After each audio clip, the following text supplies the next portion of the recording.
বিভিন্ন ধর্ম, বর্ণ, জাতি, গোষ্ঠীর মানুষ আমরা একসাথে বসে আমরা যাতে আগামী দিনগুলোতে সুন্দরভাবে পারস্পরিক সম্প্রীতির সাথে, আস্থার সাথে বসবাস করতে পারি। আমাদের এই দেশ একটা বৈচিত্র্যময় দেশ, বিভিন্ন ধর্ম, বিভিন্ন বর্ণ, গোষ্ঠীর মানুষ আমরা এদেশে বাস করি। আমরা একসাথে স্কুলে যাই, একসাথে আমরা কলেজে যাই, ইউনিভার্সিটিতে যাই, একসাথে চাকরি করি, একসাথে ব্যবসা বাণিজ্য করি। আমরা একে অপরের হাসি, কান্না, দুঃখে বেদনার সাথে একে অপরের সাথে আমরা সম্পৃক্ত। এই যে ঐতিহ্য, এটা আমাদেরকে ধরে রাখতে হবে, লালন করতে হবে। পার্বত্য চট্টগ্রাম আমার প্রিয় মাতৃভূমি বাংলাদেশে এই যে 14টা জাতিগোষ্ঠী আছে, তাদের কালচার আলাদা, ধর্ম অনেক ক্ষেত্রে আলাদা।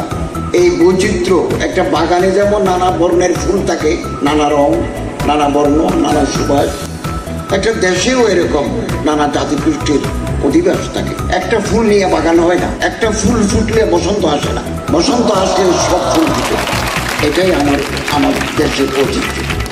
আমরা যদি টলারেন্স, সহিষ্ণুতা, আত্মবিশ্বাস, প্রীতি, ভালোবাসা রক্ষা করতে না পারি, তাহলে জাতিতে জাতিতে, সম্প্রদায়ে সম্প্রদায়ে অবিশ্বাস, হানাহানি, সংঘাত তৈরি হয়। যখনই পৃথিবীর কোনো দেশে কমিউনিটির মধ্যে অবিশ্বাস তৈরি হয়, সেই দেশ উন্নতি, অগ্রগতির পথে এগিয়ে যেতে পারে না। দেশের উন্নয়ন, সামাজিক অগ্রগতি ভিত্তি হচ্ছে সাম্প্রদায়িক সম্প্রীতি এবং সহিষ্ণুতা। আপনার পর্যটন শিল্প ব্যাহত হবে, প্রোডাকশন ব্যাহত হবে, মার্কেটিং ব্যাহত হবে, অ্যাডমিনিস্ট্রেশন ব্যাহত হবে, law and order would be deteriorated সম্প্রীতি না থাকলে। এই জন্য রাঙ্গামাটি, খাগড়াছড়ি, বান্দরবনে আমরা যারা বসবাস করি, বিভিন্ন জাতি, গোষ্ঠী, ধর্ম, বর্ণ, আমাদেরকে মিলেমিশে থাকতে হবে। আমি ধর্ম মন্ত্রণালয়ের দায়িত্বপ্রাপ্ত উপদেষ্টা, ক্যাবিনেট মেম্বার। বলা হয়ে থাকে আমি একজন আলেম হয়ে মন্দিরে মন্দিরে দৌড়ি কেন, আমি কেন ফানুস উড়াই, আমি কেন কঠিন জীবর দান অনুষ্ঠানে যাই।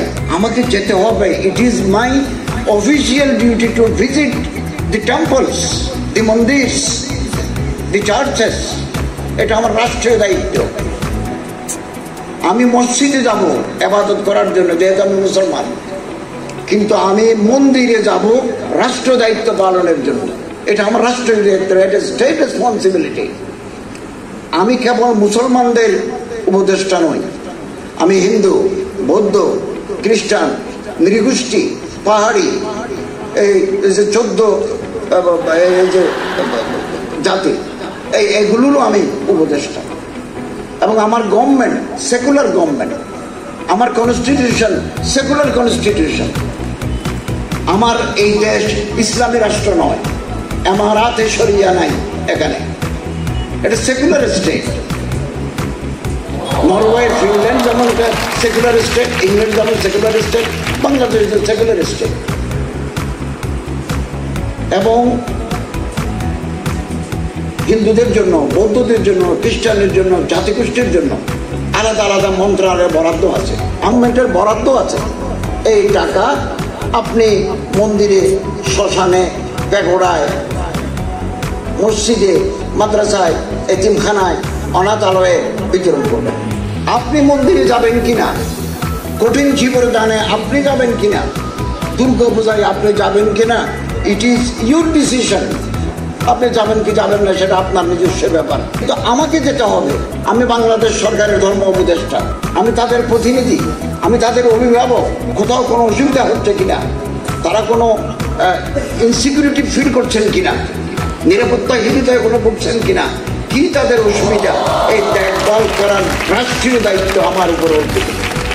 যিনি সব ধর্মের লোকদের সাথে মিলেমিশে থাকার মানসিকতা তার নাই। আমি এই অনুভূতি থেকে মসজিদে যাই। আমি আগামীকাল আন্দরকিল্লা শাহী জামে মসজিদের নতুনভাবে পুনর্নির্মাণের ভিত্তিপ্রস্তর স্থাপন করব।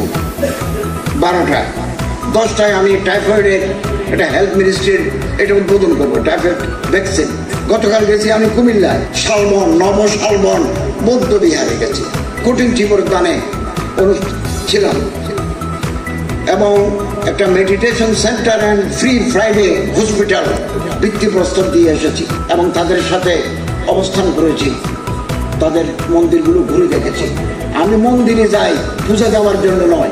আমি কি কোনো হিন্দু মন্দিরে গিয়ে গীতা পাঠ করেছি, ভজন গেয়েছি, ঢোল বাজিয়েছি, মঙ্গল প্রদীপ জ্বালিয়েছি?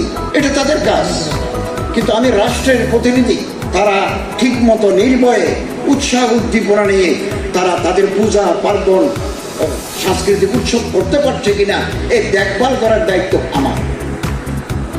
তো আমি মন্দিরে যাই, আজকে আমি কঠিন জীবরদানে যাব একটু পরে।